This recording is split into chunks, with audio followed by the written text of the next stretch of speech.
و قال عبدالله ابن مسعود، ابن قدامه فرمود که عبدالله ابن مسعود فرمود چی گفت؟ اتبعوا ولا تبتدعوا فقد کفیتم. عبدالله ابن مسعود صحابه کرام رضی الله عنه فرمودند پیروی کنید ای مردم، پیروی کنید و نوآوری نکنید.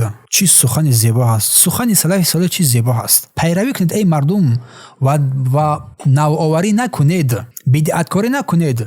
در ادامه چی فرمود؟ فقط کفیتم، ای مردم به درستی که برای شما بسنده است، بر شما بسنده است پیروی کردن، دیگر بدعت لازم نیست. این اثر صحیح است. این مسعود روایت کردگی هستند. بیشتری از تابعین عبدالرحمن السلمی و دارمی و طبرانی و بیهقی این را روایت کردگی هستند. و قال عمر ابن عبدالعزیز رضی الله عنه کلاما معناه. عمر ابن عبدالعزیز این خلیفه راشد رضی الله عنه میفرماید ابن قدامه که یک کلامی رو در این معنا گفته است. پس چیز این خلیفه راشد چی گفته باشد؟ که زمان این عمر ابن عبدالعزیز رو، زمان خلافه عمر ابن عبدالعزیز رو عصر ذهبی میگوین، اصل طلایی میگوین. چی میگوید؟ قیف حیث وقف القوم، در آن جایی که آنها صحابگان و سلف صالح ایستادن میگه شما هم بیایستید، توقف کنید ای مردم، کجا میرید از طریق بدعت و نوآوری ها؟ بیایستید در آن جایی که قوم ایستادن، صحابگان کرام و سلف صالح. فإنهم عن علم وقفوا، میگه زیر آنها، یعنی که صحابگان کرام و سلف صالح و تابعینا و بزرگان دین، زیر آنها از روی علم ایستادن، آن چیزهای را میدونستند که ایستادن. و ببصر نافذ کفوا، و با بصیرت دیده روشن خود را باز داشتند، با بصیره دیده روشن خود را باز داشتند. ولهم عن کشفها كانوا اقوى و بالفضل لو كان فيه احرى، میگه برای فهم مسائل آنها توانتر بودند، آنها قدرتمندتر بودند، آنها دانشمندتر بودند. اگر در آن چیزی که فایده می بود، آنها از دیگران سزاوارتر بودند که از آن به آن عمل کنند. می‌فرماید که پس اگر بگویی چیزهای نوع بعدی آنها پیدا شد، بدانید که این چیزهای نو را کسانی به وجود آوردند که راه آنها را ترک کردند و از سنت آنها را پیروی نکردند. چیزی با میگوید بار دیگر میگه اگر که بگویید شما، یعنی چیزهای نوع بعدی آنان پیدا شد، بعد سلف صالح، بعد صحابگان کرام، بعد تابعین. چی میگه؟ میگه بدونید، پس بدونید. چرا بدونید؟ که چیزهای نو را کسانی با وجود آوردند که راه آنها را ترک کردند.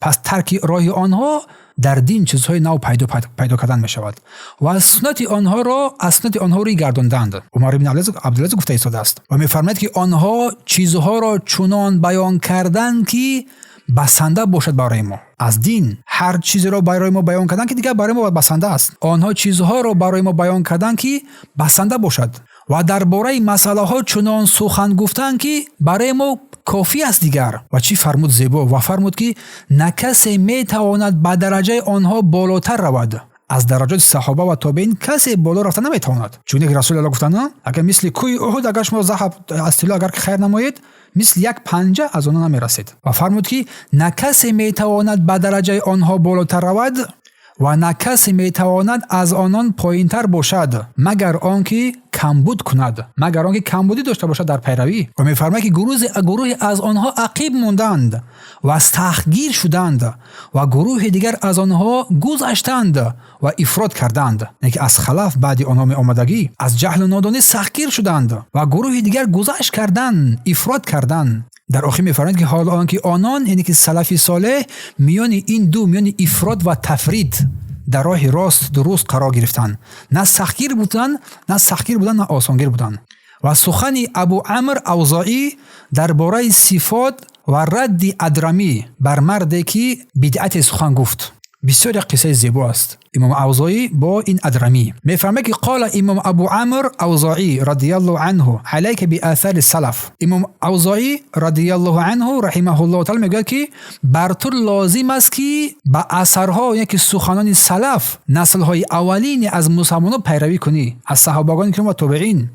هرچند مردم تو را رد کنند، هرچند مردم تو را قبول نکنند، تو بر تو لازم است که از این سخنان سلف صالح پیروی نمایی. و از نظرهای آدمان احتیاط بکنی، از عقل و فراست مردم احتیاط نمایی. نظر گوناگون هر نظر دارد این موضوع، از اونها میگه احتیاط کن. سخن زیبای اخیرش اوضاعی چی میگوید؟ هر چند آنها، یعنی که این مردم آنها را با سخنان خود زیبا و آرا بکنند، بسیار سخنور هستند، یک باطل را چونان زینت زیبا میدهند که در نظر تو حق میتابد. پس این آثار و خبرهایی که در ترغیب بر سنت است و هشدار دادن تو ای مؤمن ای مؤمنه از بدعت است. از احوال صحابه عبدالله ابن مسعود رضی الله عنه، صحابی بزرگ که سال دومی از هجرت وفات کرده است، که پس از 76 سال از زندگیش از دنیا گذشتند.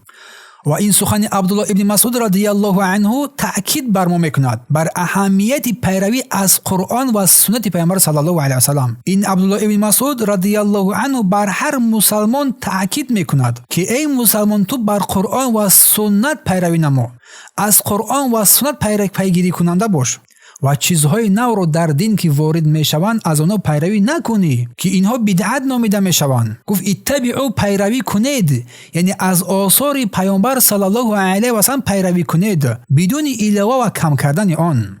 ولا تبتدعوا، از بدعت و نوآوری پیروی نکنید، یعنی در دین بدعت عمل نو رو ایجاد نکنید در دین، چون که شما مسلمانان بر شما کافی است، بسنده است. یعنی صحابه برای اجرای وظیفه های دین برای شما کافی است، بسنده است. پس بدعت نوآوری لازم نیست، زیرا الله سبحانه و تعالی تعلیمات را بر پیامبر صلی الله علیه و سلم پوره و کامل رسانید و فرمود الیوم اکملت لکم دینکم، امروز من دین شما را برای شما، یعنی قرآن و سنت را برای شما کامل رسانیدم. سوره مائده آیه 3. پس این دین بر اضافه کردن دیگر احتیاج ندارد. ای برادر و خواهر گرامی، چی فرمود؟ لقد کفیتم، در آخر سخنش عبدالله ابن مسعود، شما را بسنده است. این سخن عبدالله ابن مسعود اشاره بر آن است که دین کامل شده است. آنچه که از هدایت و نجات انسان در حیات زندگیش برایش لازم است و در قرآن و سنت وجود دارد، همه این در قرآن و سنت هست. پس علاوه کردن چیزهای نو یا تغییر دادن شریعت دیگه ضرورت بر این نیست، چون این چیزها مردم را از راه حق دور می‌سازد. و از گفته های تابعین، امیر المؤمنین عمر ابن عبدالعزیز که سال 63 از هجری تولد شده بود و سال 101 از هجری وفات کرد، که سخن وی بیان واجب بودن، گفت واجب است که در جایی که مردم ایستادگی کردند، در آن جایی که مردم ایستادن توقف کردند، معنایش سخنش مفهوم این سخن رسول الله و یارانش است، صحابگان کرام است. در آنجا که آنها ایستادن در آنجا بیستیم، چرا تجاوز میکنیم؟ تو را چی مجبور کرده است که از سخن پیامبر تو بیرون بشوی، از سخن صحابه بیرون شوی و در عمل دینی نه که در اعتقاد و عمل همان چیزی رو پیروی کنیم که آنها بودند؟ آیا این یگان مشکلی دارد؟ این آیا قین است؟ بلکه زیبا است پیروی از رسول صلی الله علیه و سلم. در دوام چی فرمود عمر بن عبدالعزیز؟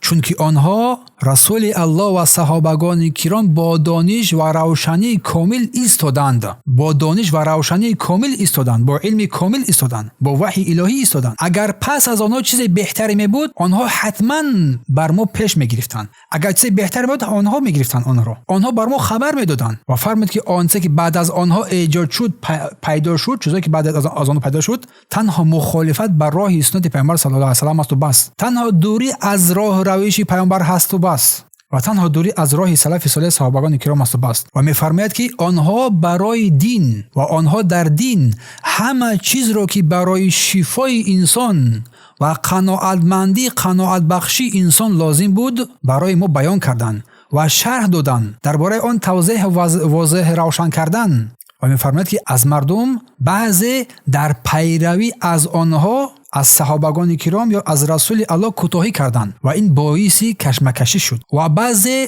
غلو کردند، یعنی کسانی که از حد زیاد به عمل دینی شروع کردند، از حد زیاد گذرانیدند، از حد زیاد قرارها گرفتند، در حالی که راه صراط، یکی صراط مستقیم، بین افراد و تفریط است. بعضی از مردم به نهایت سبکی بد کردند. انسان بین این باید قرار بگیرد. و از گفته های تابعین، اوزاعی و عبدالرحمن ابن عمرو که سال 157 از هجری وفات کرده است، فرمودند که با آثار سلف صالح پیروی کن. همون راهی را پیش بگیر ای انسان که صحابگان و تابعین به نیکویی پیروی کردند، به خاطر آنکه این راه بر اساس قرآن و سنت بنا شده است، راه صحابگان کرام. و فرمود اگرچه مردم تو را هم رد کنند از این راهی که تو پیروی می‌نمایی قرآن و سنت، اگرچه خوششون نآید، اگر تو را دور کنند، اگر از تو جدا شوند، تو این راه را ترک نکن. و فرمود هوشیار باش، هوشیار باز از این عقیده های پیدا شده مردها، حذر کن از عقیده های مردها، چون گفته های آنها چنان سخنور هستند، چنان شیرین سخن میکنند که گمان میبرد که این حق است. آنها را این سخنان باطل را زیبا جلوه میدهند. اگر چند میفرماید که اگر اینها این سخنان را بر شما زیبا زینت بدهند، از آن برحذر باشید. تنها کتاب الله و سنت پیامبر صلی الله علیه و سلم